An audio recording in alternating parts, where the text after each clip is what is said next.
স্বামী স্ত্রী শুধুমাত্র রাতে একসাথে ঘুমালে স্বামী হয়ে যায় না। স্বামী হতে হলে স্ত্রীর মন বুঝতে হয়, তার খেয়াল রাখতে হয়, স্ত্রীকে ভালো রাখার চেষ্টা করতে হয়। এমন অনেক পুরুষ আছে যাদের স্ত্রীর সাথে কোনো মনের মিল নেই, কোনো ভালোবাসার সম্পর্ক নেই, শুধুমাত্র সমাজের জন্য লোক দেখানো একসাথে থাকা।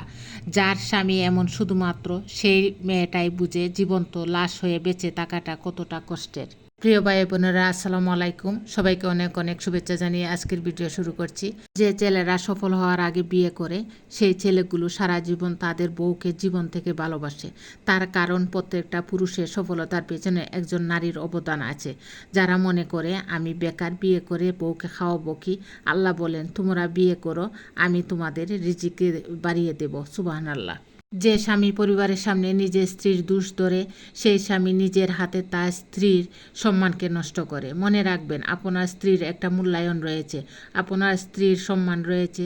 আপনি যদি সবার সামনে তাকে তুচ্ছ তাচ্ছিল্য করেন, তাহলে সে প্রচণ্ড আঘাত পায়। তার ভুলগুলি যদি ধরতেই হয়, তাহলে একা ডেকে সুন্দর করে বুঝিয়ে বলেন, দেখবেন সে শুধরে নিবে। যদি একজন পবিত্র স্ত্রী পাও, খোদার কসম দুনিয়াতে জান্নাত পেয়ে যাবে। যার ঘরে স্ত্রী ভালো, তার ঘরে জান্নাত। আর যে স্ত্রী নিজের স্বামীরে নিজের শরীর, রূপ, যৌবন দেখানোর চাইতে রাস্তায় দেখানোটাকে বেশি পছন্দ করে, খোদার কসম তার ঘর জাহান্নামের টুকরা। একজন পুরুষকে জিজ্ঞাসা করা হলো, আপনার জীবনের সবথেকে গুরুত্বপূর্ণ মহিলাকে? সে হালকা করে হেসে উত্তর দিল, আমার স্ত্রী।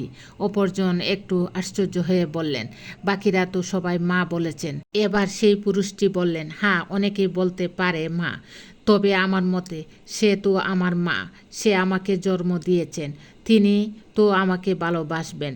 তার সাথে তো আমার রক্তের সম্পর্ক, তার পেট থেকে আমার জন্ম। কিন্তু আমার স্ত্রী, তার সাথে তো আমার কোনো সম্পর্ক ছিল না, তাও সে আমাকে ভালোবেসে আমার পাশে দাঁড়িয়েছে।